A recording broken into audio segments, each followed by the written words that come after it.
Hello everyone, Happy New Year, welcome to 2023. My name is Rico. My name is Chris. And today we have the Puma MB.02 in the Nickelodeon Slime colorway. This collab, in my opinion, brings back all the 90s vibes. How are you feeling, Chris?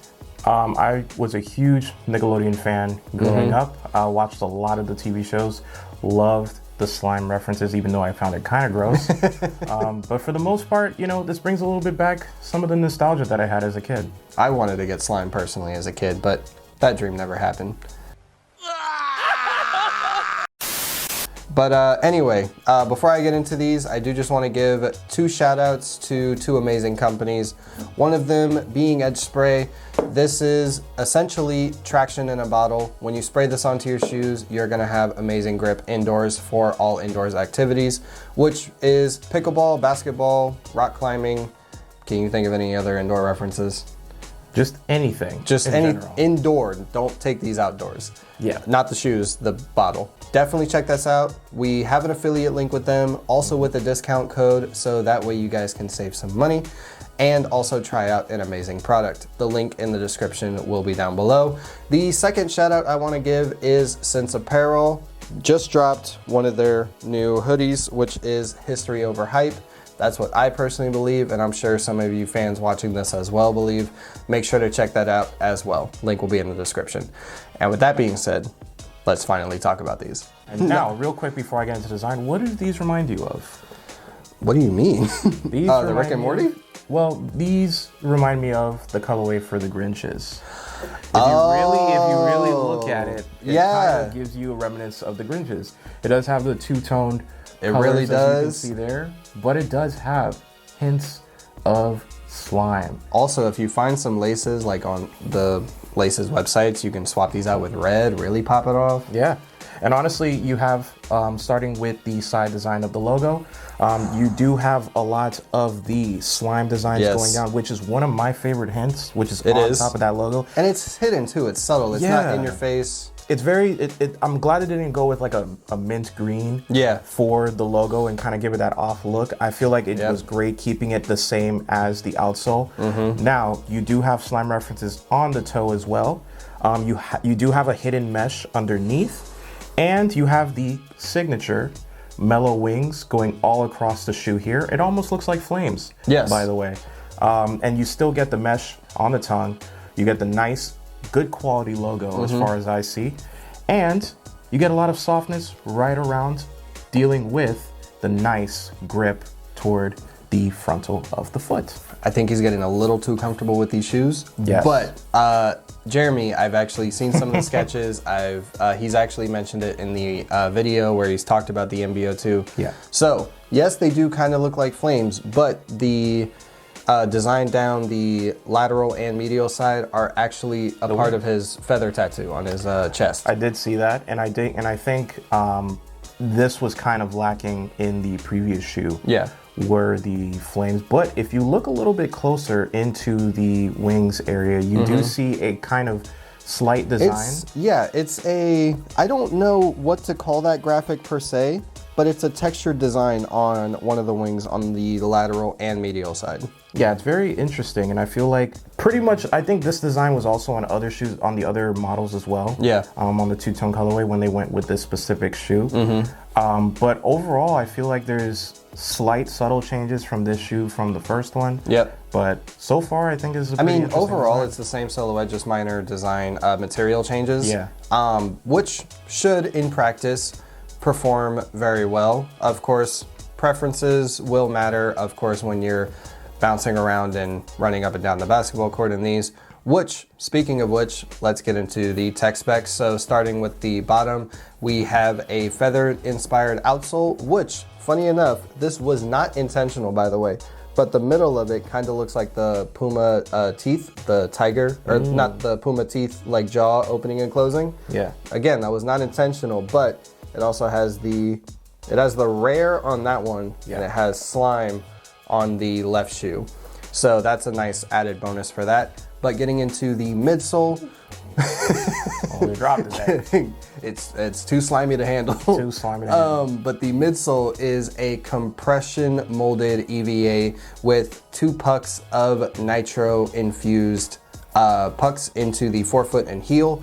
In the previous model, they only added in the heel, so this should provide some bounciness and a lot of durability. But the material choices up top, they went with a lot more fuse and a lot more textiles in this, but in my opinion, a slightly beefier heel counter with an external one, so it should add a bit of support and keeping with the traditional lacing as well. I'm glad they didn't steer very far from the original design. Actually, I have it right here. Yeah, there are a lot of similarities as far as the build. Now, I do feel like these are slightly slimmer than these, the originals, especially where the toe is at the front. Yep.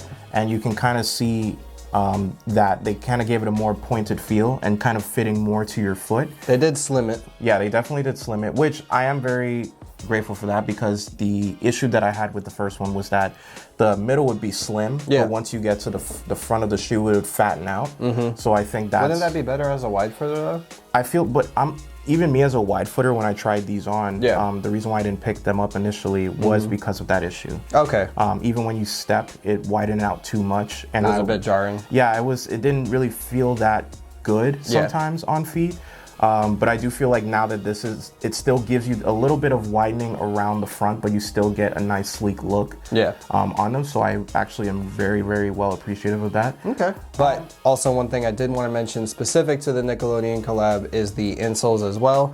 They're nothing too crazy. They are just, you know, thick slabs of ortholite, which are going to bottom out very quickly, but it does have the Nickelodeon tagging on there, so they did have to pay licensing for that, so that's pretty cool. What would be your initial review based on this shoe? Initial try on and initial wear of these is that I feel like they're going to be a solid performer on court. I don't feel like they're going to be too big of a departure from the first one overall, minus the cushion. I feel like the cushion is going to be either a hit or miss, just depending on how they feel. As of right now, they feel okay, but it's gonna be different when I get these on court. Okay. I've tried them on, that was it, but that was on like a clean floor in here for the B-roll and everything.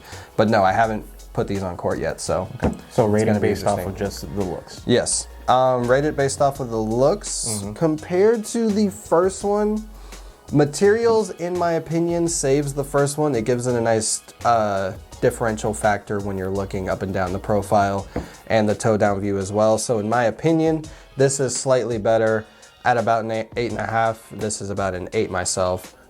Overall, they're about the same silhouette, so I like both. Okay. And for me, I would say I like that Puma stepped a little bit outside the box. Even though Puma does tend to step outside the box a lot, even in their casual designs. I like that they're continuing that train. I am a huge fan, like I said, of Nickelodeon. I'm glad they're doing, you know, different collabs with different brands. I would just like to see Puma kind of get a little bit more creative. Although this is the second iteration of the shoe, it does feel slightly like a copy and paste, and I would really like for them to kind of branch out a little bit more and show their chest a little bit and show, like, you know, hey, we can, like I said, we'll wait and see. We can redesign a whole different model. I feel like they're going to. I feel like they got something coming. I feel like if we're gonna rate these, I would give these about an 8, maybe even a 7.5 on the low end, but I'll stick with an 8. Probably because, you know, they went really crazy with the slime and, you know, the collab and everything. Just want to see a little bit of improvement. Yeah, and I think we definitely will in the third installment, but definitely wait to see a performance review comparing the first one to the second one directly. I do have a couple things in the bag right now, so we are going to see how these perform. So you guys are just going to have to wait and see, and hit that subscribe and notification, of course. And with that being said, anything else you want to end before I do my thing? No, I would just say, you know, Puma, keep killing it. You guys are doing your thing. They chose the right person, I'll say that. They did for sure. And with that being said, like I said, subscribe, notification. You guys already know what to do, and make sure you guys swing by next time. Oh, before I end it completely, make sure you guys check out Edgespray, of course, and check out Sinceapperal. Both of them are dope products to check out for yourselves. But with that being said, again, make sure to swing by next time for more awesome content. And guys, remember, wear your shoes and keep on trekking. And we'll see you next time. Peace. Later.